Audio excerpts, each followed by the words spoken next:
If the elephant. If it climbs onto the whale, who knocks whom down? My best friend Misha Aptikman asked me when we were both 6 years old. As is known, Russia, India, China, and a number of other countries of the global south. Global, that is, covering the whole world, comprehensive, all-encompassing, and universal south, obviously, of our planet. But it lacks Japan, South Korea.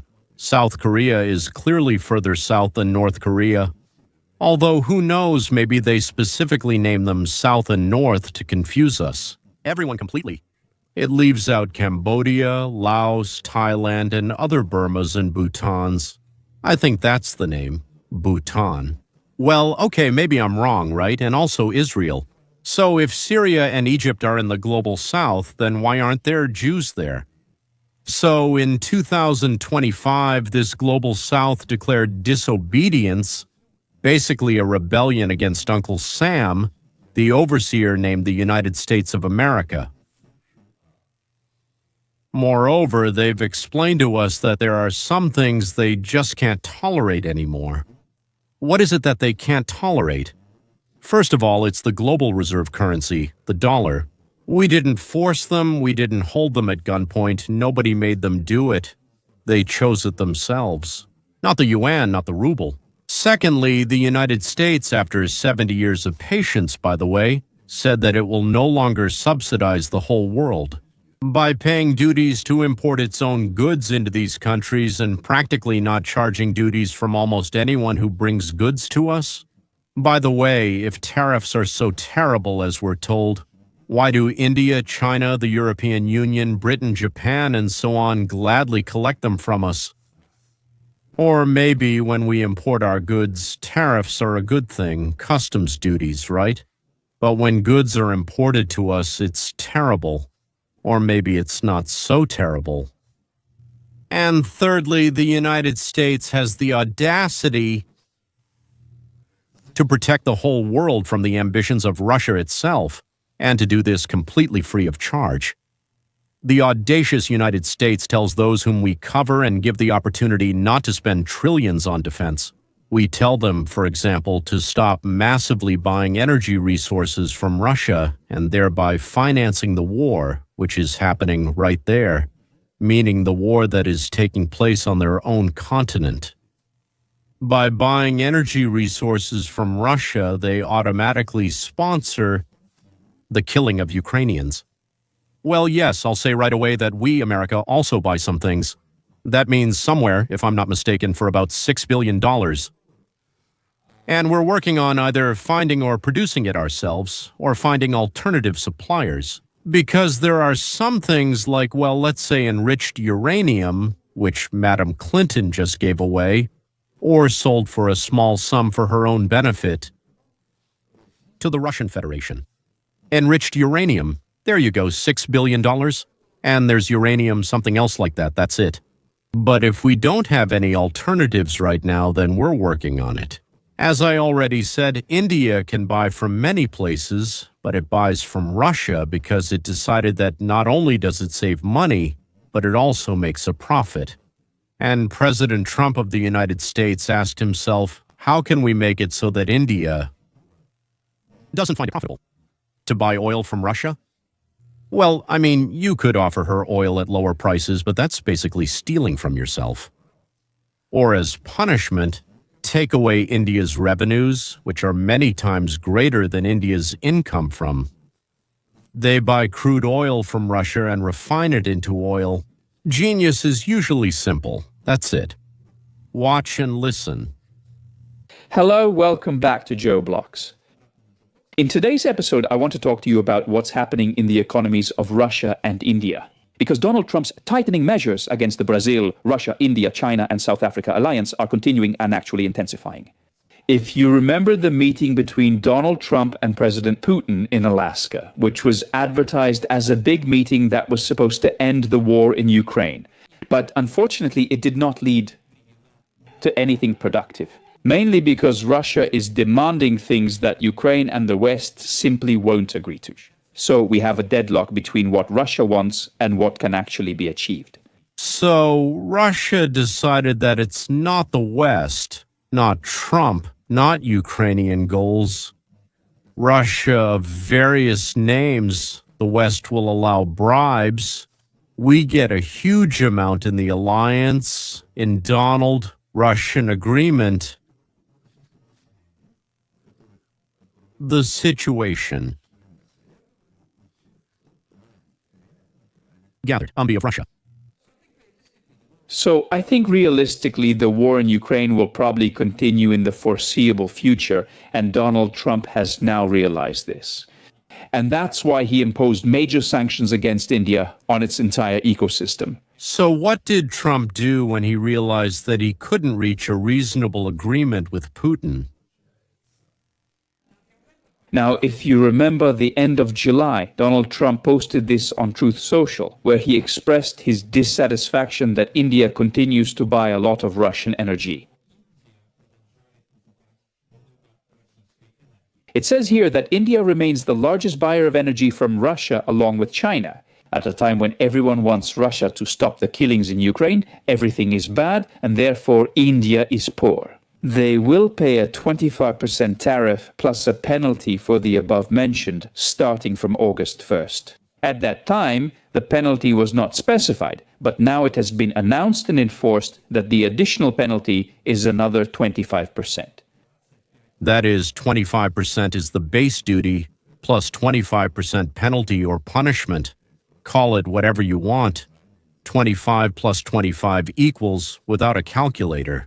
I calculated 50% on all goods coming to us from India, meaning their goods have become 50% more expensive.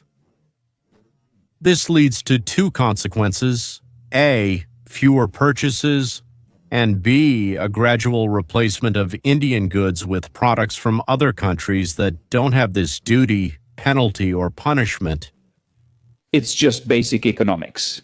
If you have a product and its price increases by 50% while the supply stays the same, then demand will basically decrease. And as a result, no one will buy it. So India will face major losses.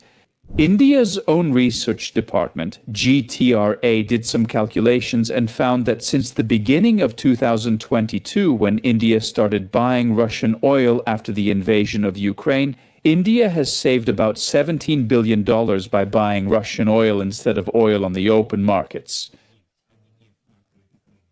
So, in just over 3 years, India has saved or earned $17 billion, which is about $5 to $6 billion a year. India buys Russian oil at a discount, brings it to its processing plants, produces gasoline and similar products, and then sells them to those Europeans who supposedly no longer buy Russian oil. They refused it, but in reality, they know very well that they're getting it, just paying a couple of cents less per liter than, let's say, they would pay elsewhere. It's about 2 cents per liter, though I can't guarantee the exact amount. That's, so to speak, a bit allegorical and symbolic, just to make it clear that it's just a little bit, yes. It's exactly these small 2 cents per liter that give Russia the opportunity to destroy Ukraine and kill Ukrainians. So all the problems, so to speak, the whole problem is the problem of 2 cents. Once again, I'm not sure it's exactly 2 cents. I wonder how much Europe has saved per each killed Ukrainian man and woman. Here are the main buyers of Indian Russian fuel, and from one of these buyers, you'll be surprised, but from one of them, you'll be absolutely shocked. Germany, France, England, Lithuania, Poland, Greece, Sweden, Turkey. And now you'll either be happy or disappointed. Ukrainian oil processed in India is bought by Ukraine, financing Russian bombings of its own cities. It just clicked in my head. Starting in 2023, Ukraine became one of the top 5 buyers of Indian fuel produced from Russian oil. From January to August, 2025, Ukraine purchased 451,000 tons of diesel fuel, which, as I already mentioned, was made from Russian oil, and they are well aware of this. By the end of the year, according to the procurement plan, Ukraine will purchase 600,000 tons of Indian Russian product. It's interesting how in the blue ball, It spins, right? It has also been estimated that the impact of the new 50% American tariff on Indian exports to the United States could lead to a loss of about $37 billion in business over the next 12 months. They believe that this will lead to a decrease in total exports by about 43%, which would mean a loss of $37 billion in revenue. India will lose $37 billion a year because the United States has increased tariffs. And the earnings from Russian oil will be, $5-6 billion, yes. That's a loss of over $30 billion a year. I wonder how long Modi's government will last. You and the Democratic, not tyrannical, this country, it's democratic. But maybe Russia can replace the United States as a market for India. Aniel. There's a devil here in public. Now, if I look at this chart, it shows the top 10 export destinations for India in 2024. And you can see that at the top of this list is the United States, where India sold goods worth $87.3 billion. This is only goods, physical products. It does not include services, which made up about another $45 billion, and that accounted for 20% of all exports. Let me clarify. 80 billion in goods and 40 billion in services. This is what India receives in dollars from the United States of America. Right now, basically, we forbid it. The process has begun of forbidding American corporations from outsourcing their services, like answering phones, information services, data processing, and so on, to India. In this British video, it was recorded, as you've probably already guessed, by a person with a British accent. You won't hear about this. But we want to cut India's income from services in half, meaning to cut off another 20 billion a year. So Russian oil will give India 5, 6, maybe 7 billion more. Maybe something else will go into Modi's personal pocket, we don't know, yeah. But minus those 30 billion in tariffs on goods and another 20 billion for reduced services, which means a hit to India of $50 billion a year. And so how long will India keep showing off and paying for the war in Ukraine with the help of Europe and Ukraine? I hope, not for very long. Out of all of India's exports, that's why these tariffs will be so painful for India. And that's exactly why Donald Trump did it, because he's trying to break the relationship between India and Russia. India is actually the largest buyer of Russian exports by value, but mainly because it buys oil. It pays more for this oil than China does. China has pipelines, and transporting oil through them is cheaper since it doesn't require shipping. So India is actually the largest supplier of cash to the Russian economy, and Donald Trump is trying to destroy that by effectively imposing a penalty on all Indian exports. And these 87 billion, if we look at this list of the top 10 export markets for India, you'll see that Russia isn't there. It's not in the top 10. Because Russia doesn't buy many goods from India. That's one of the reasons why Russia refused to do business in Indian rupees. Because it had nothing to do with those rupees. It doesn't want to buy many goods from India. So in total... Continuation. The idea of settling oil in local currency is barter. I've already explained, because India doesn't produce anything interesting for the Russian market, it doesn't work. But even if it did, that's the annual import of the United States. So if Russians and Indians found something Indian to import there, and started bringing it in. So let's compare the United States market with the Russian market. There are 350 million people living in the United States, and in Russia, they're more than a third, less than half, let's say so to speak here. Our market is $3 trillion a year, and the annual import, what Russia brings in, is 270 billion, so that's 12 times less. That's how a dwarf can replace a giant. And if we look at the breakdown of the top 10 products that India supplies to the United States, I think it's really interesting. The largest product by value is smartphones. Mainly, Apple has moved a lot of its production to India. When Donald Trump first came to power in his first term, because he didn't want all American companies to depend on China, a lot of production moved to India. These smartphones could have been bought elsewhere. Trump has already talked to all our tech giants, and a blow has been dealt to India. They are building factories in the United States, which means another $10 to $6 billion that India gets from the United States will be gone. From the point of view, this won't significantly impact the United States economy in terms of its ability to inflict damage on the United States. Now, as for what this means for the Indian economy, if these 50% tariffs remain in place, the opposition leader in India will obviously have some interest in making these numbers sound quite alarming. But they did some analysis of how there could be an impact on employment, if you look here. He says that the Indian textile export sector is facing a potential loss of jobs for 500,000 people. That's a big number. In the precious stones and jewelry sector, that is diamonds and diamond jewelry, it's from 150,000 to 200,000. So that's another big number. 1 million people employed in diamond cutting and polishing have already lost their jobs since April. He says that this is a huge number. And as for shrimp production, he says that this could be another 2.5 million people, both directly and indirectly. When you add up all these numbers, we're talking about more than 3 million jobs that could be affected in India.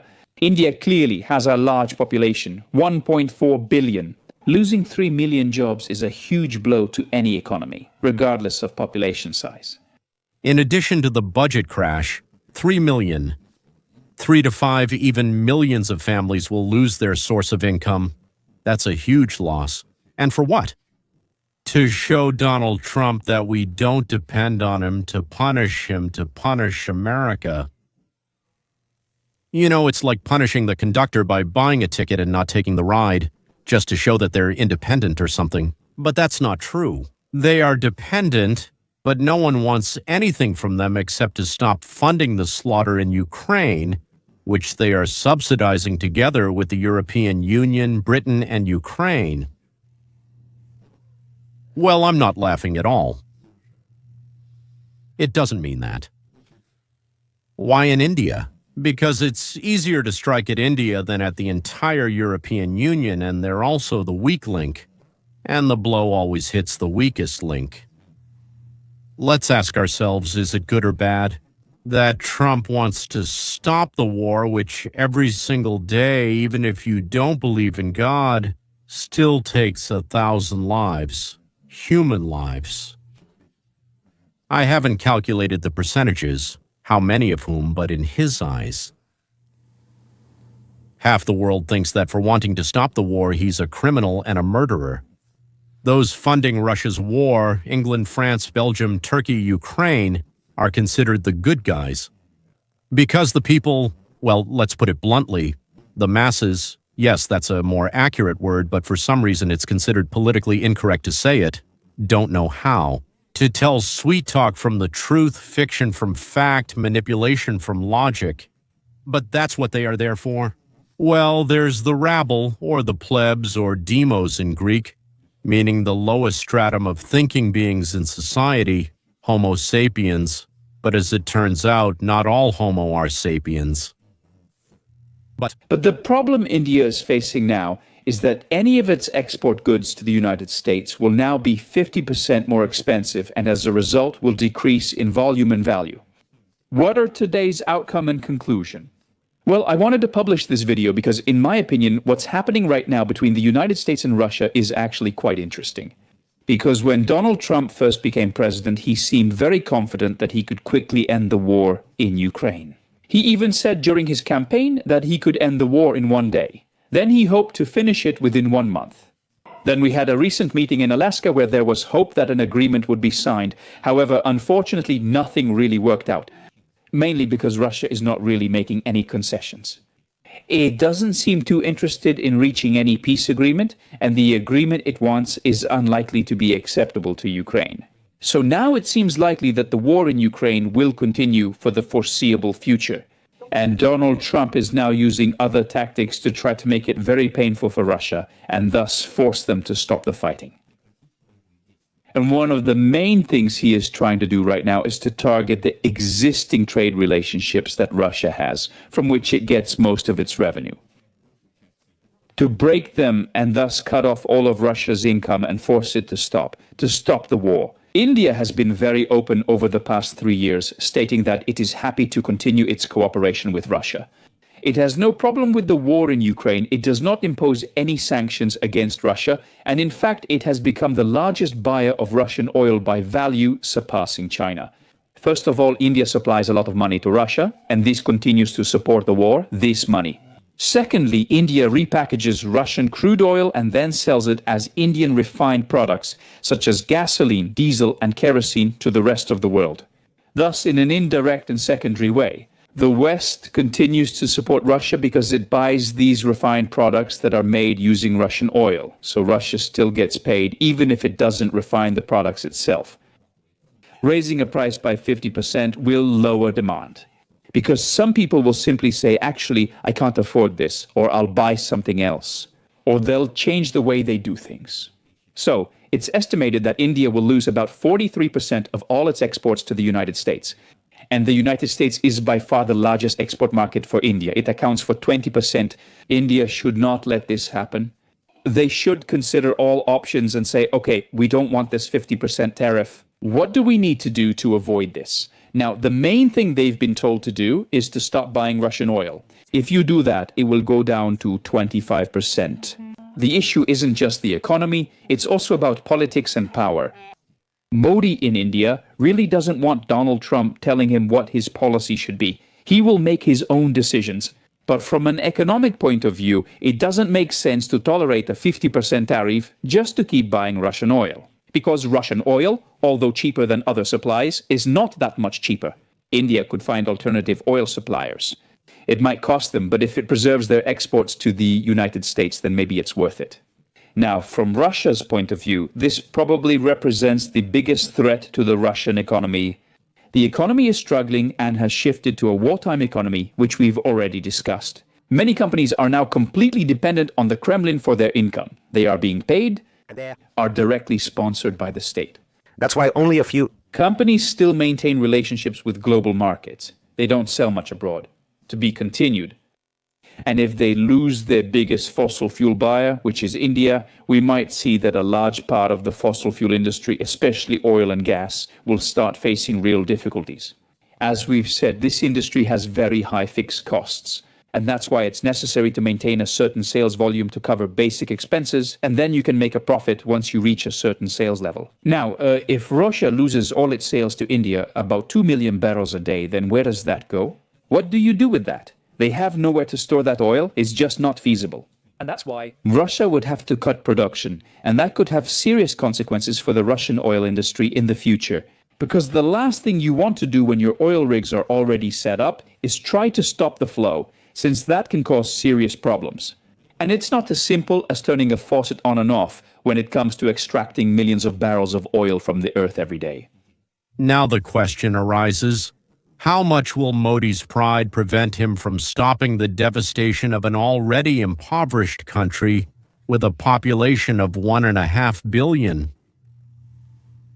And the question is, to what extent will China and Russia replace the American market? Well, in my opinion, it's a silly question, but let me try to break it down. Will Africans buy Indian goods? And the average salary across the African continent is from $100 to $300 a month. The average salary of all non-urban residents in China is from $100 to $300 a month, while in the non-urban parts of Russia, it's more than $500 a month. And what about these people who have barely any money left after food, medicine, and household expenses? How are they supposed to replace the United States market, where the average wage worker earns $4,500 a month? Ladies and gentlemen, I've already talked about the work of my good friend Sean Kuczynski, but I have to tell you about another one of his projects, which, in my opinion, might interest many of you. With the help of artificial intelligence, he and his team bring your memories to life.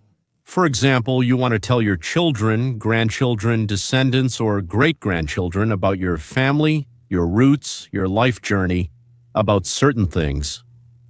About the reasons behind some of the decisions you made, for example, why you moved or didn't move from your homeland to the West. First, Sean's team will listen to you and write a script. Second, they bring photos to life. You'll see for yourself in a second. These can be old or even antique and worn, almost unseen photographs. Third, this can be done in Russian and then translated into any language your grandchildren speak, any language in the world, I think, but why should I tell you? Just watch. See for yourself. You have an old photo, let's say, of your grandfather, which can be brought to life and made part of a movie. About your family or about your life. Your former city now exists on the screen. You want to tell your children and grandchildren and their children and grandchildren about your life. You have something to share, even if you don't know how to tell it yourself. We will help you, we will ask questions, look through your archives together, and make a film that many generations of your descendants will watch. Imagine your memories turning into a movie. Whether it's advice for your children and grandchildren or the story of your life, we bring your stories to life. Gift your parents a film about their life, highlighting important moments and small details. To leave a lasting memory of yourself, call us to discuss the details. You'll have something wonderful about your family, loved ones, and friends or relatives who passed away. With this, we say goodbye for now. And I think today's topic was insanely interesting, and I really ask you to share it. I mean, well, I understand that, so to speak, you've probably already subscribed, clicking on all sorts of things. Go ahead and click. There are a lot of people. Other bloggers I know get comments from about 10% of their viewers, but I get 20%, which makes me incredibly happy. Well, if I could do it now, I'd get 50%, yeah, but that's almost impossible. But in any case, please send what I'm telling you to your friends. This is insanely important. It's insanely important to understand, because otherwise, without understanding, any person trying to convince you is just throwing dust in your eyes. Will create for you a completely wrong impression, one that he needs for some reason, and I'll show you the world. Goodbye.